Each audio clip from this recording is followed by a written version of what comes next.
Assalamualaikum warahmatullahi wabarakatuh dan selamat sejahtera untuk semua murid di Malaysia.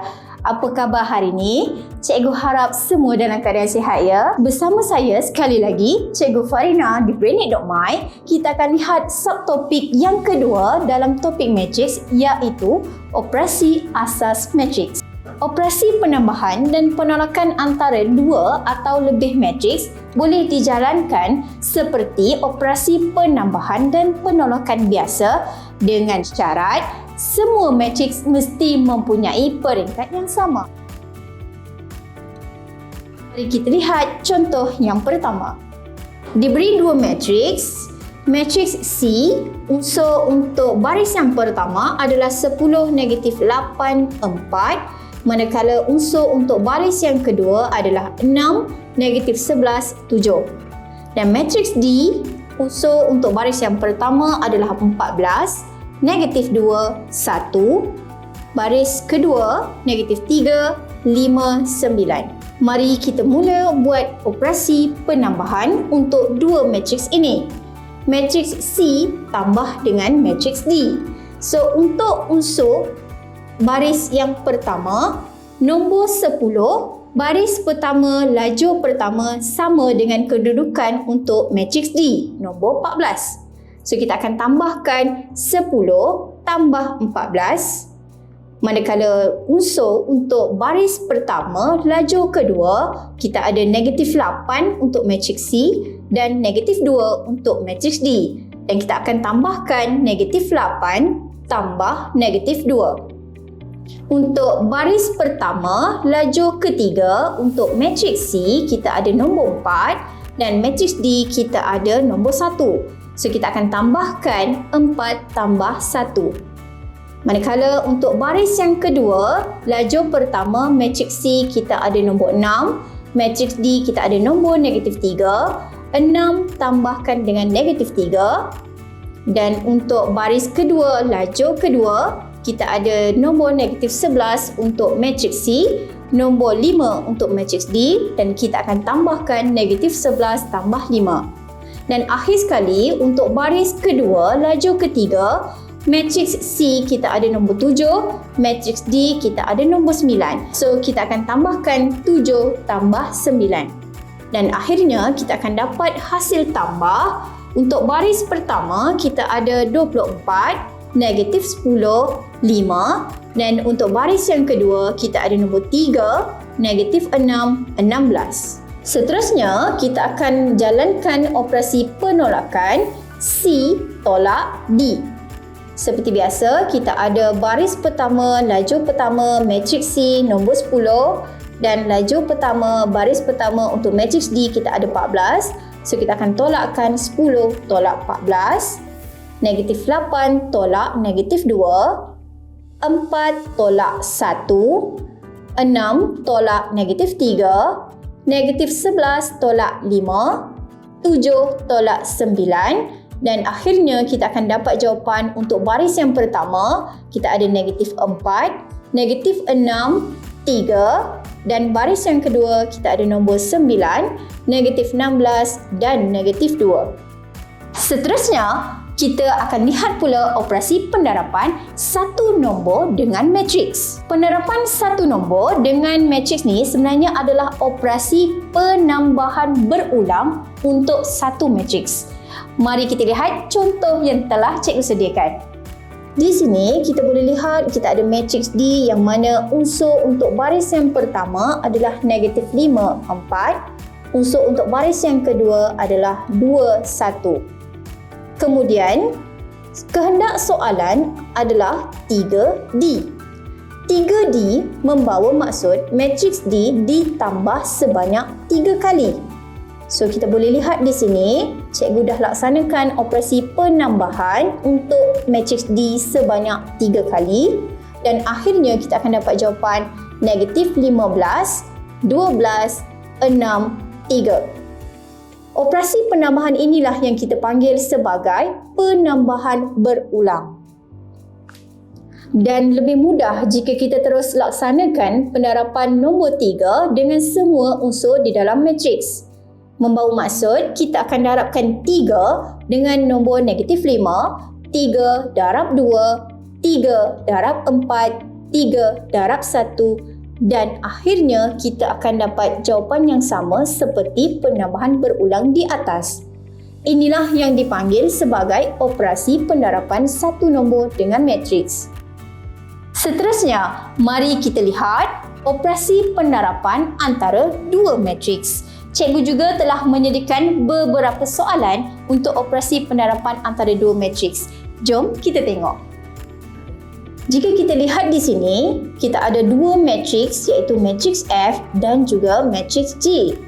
Matriks F adalah matriks 2 dengan 1, manakala matriks G adalah matriks 1 dengan 2. So sekarang ni kita akan mulakan operasi pendarapan antara matriks F dan juga G. So mengikut kehendak soalan yang pertama, dia nak operasi pendarapan antara G dan F, GF. Yang pertama, kita akan letak matriks G di bahagian kiri. Manakala matriks F akan diletak di bahagian atas.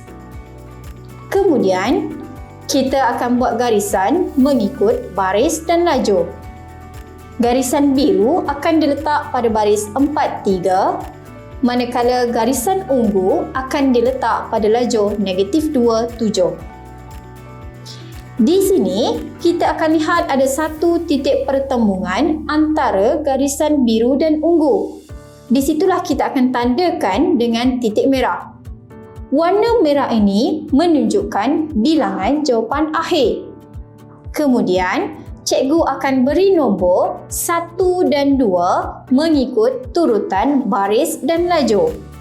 Cikgu akan bagi nombor 1 untuk 4, 3 untuk 2 dan kemudian untuk lajur pun sama, kita akan buat nombor 1 dan 2. Dan seterusnya, kita akan laksanakan operasi pendarapan bagi nombor 1 dan nombor 1, nombor 2 dan nombor 2. Makna kata, kita akan darabkan nombor 4 dengan -2, nombor 3 dan nombor 7. Kita tahu jawapan hanya ada satu, so macam mana nak tambahkan dua jawapan hasil darab tadi menjadi satu? So kita akan menjalankan operasi penambahan hasil darab untuk 4 dan -2 dan juga 3 dengan 7 dan kita akan dapat satu jawapan akhir iaitu 13. Seterusnya, kita akan selesaikan soalan bahagian B. Dia nak operasi pendarapan antara matriks F dan juga G. Yang pertama, kita akan letak matriks F di bahagian kiri, manakala matriks G akan diletak di bahagian atas.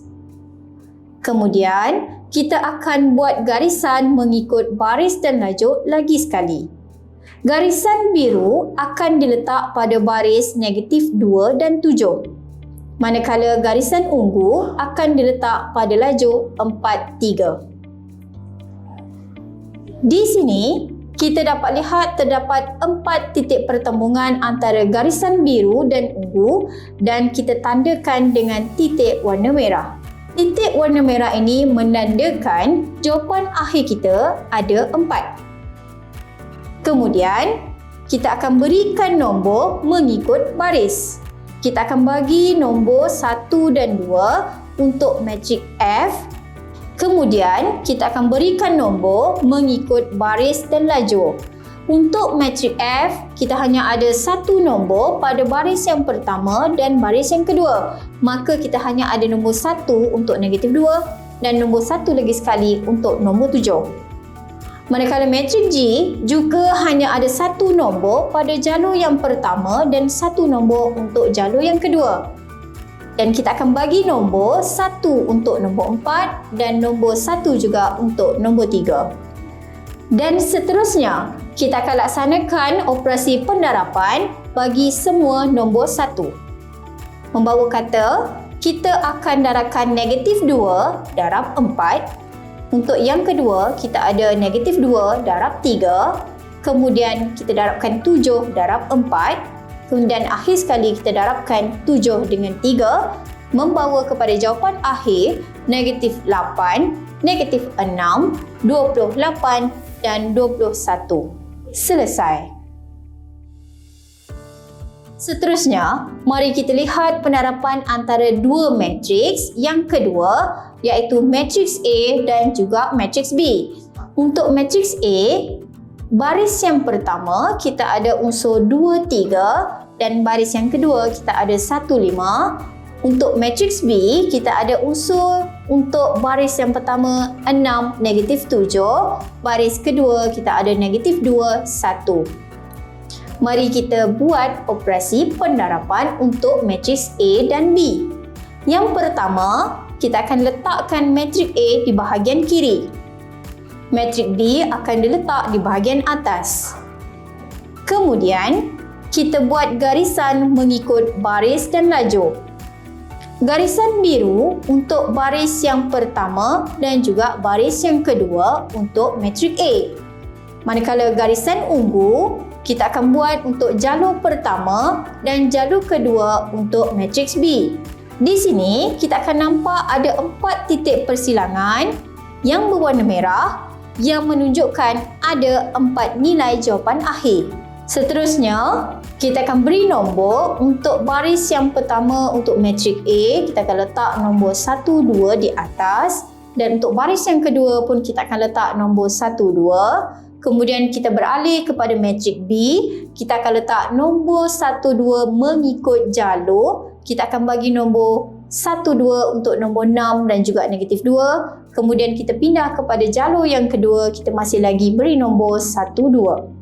Seterusnya, kita akan buat penerapan untuk baris pertama dan jalur yang pertama. So, kita akan ada 1 darab 1, 2 darab 2 yang membawa kepada 2 didarabkan dengan 6 tambah 3 darab negatif 2. Kemudian, kita akan buat pula penerapan untuk baris 1 dan jalur 2. Yang mana kita akan mendapat hasil 2 darab negatif 7 tambah 3 darab 1. Kemudian, kita akan buat penerapan untuk nombor 1 dengan 1, 2 dengan 2. Untuk petak yang pertama ni, boleh lihat cikgu buat penerapan untuk baris 1 dan jalur 1. Membawa maksud 2 darab 6 tambah 3 darab negatif 2. Kemudian, kita akan beralih kepada titik merah yang kedua untuk jalur yang kedua dan juga baris yang pertama. So, kita akan darabkan 2 darab negatif 7 tambah 3 darab 1. Seterusnya, kita akan buat penerapan untuk baris kedua dan jalur yang pertama. So, kita akan ada nombor 1 darab 6 tambah 5 darab negatif 2. Dan akhir sekali, kita akan buat penerapan untuk baris kedua dan jalur kedua. So, kita ada 1 darab negatif 7 tambah 5 darab 1. Akhir sekali, cikgu nak ajar satu lagi kaedah mudah untuk bantu awak mencari jawapan hasil darab dua matriks dengan menggunakan kalkulator tanpa perlu menulis jalan kerja. Untuk titik pertemuan yang pertama antara baris 1 dan lajur 1, kita akan darabkan, buat kurungan 2 darab 6 tutup kurungan tambah 3 darab negatif 2. Kenapa cikgu buat kurungan? Sebab kita nak asingkan operasi darab dengan operasi tambah dan akhirnya kita akan dapat jawapan yang pertama adalah 6. Seterusnya, kita akan buat penerapan yang kedua untuk titik pertemuan yang kedua antara baris 1 dan juga jalur kedua. So, kita akan buat kurungan lagi sekali, darabkan 2 darab negatif 7 tambah 3 darab 1. Dan kita akan dapat jawapan negatif 11 untuk baris pertama jalur kedua. Kemudian kita akan buat penerapan yang ketiga untuk titik pertemuan yang ketiga antara baris kedua dan jalur yang pertama. So, kita akan darabkan 1 darab 6, 5 darab negatif 2. Dan kita akan dapat jawapan akhir untuk baris kedua jalur pertama adalah -4. Dan akhir sekali, kita akan buat operasi pendarapan untuk baris kedua dan jalur kedua. Kita akan darabkan 1 dengan 1, 2 dengan 2, yang mana kita akan dapat 1 darab -7 tambahkan dengan 5 darab 1.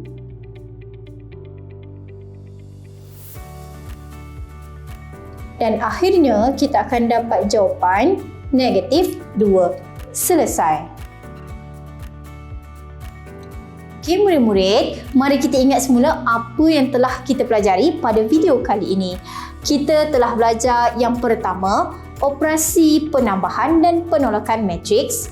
Yang kedua, pendarapan satu nombor dengan matriks. Dan yang ketiga, kita dah belajar tentang pendarapan antara dua matriks. Seperti biasa, pesanan ikhlas daripada cikgu, jangan lupa buat latihan. Dan ingatlah, jangan pernah takut untuk gagal, tetapi takutlah jika tak mahu mencuba dan berusaha. Saya Cikgu Farina di Brainiac.my. Moga kita berjumpa lagi pada video akan datang. Bye!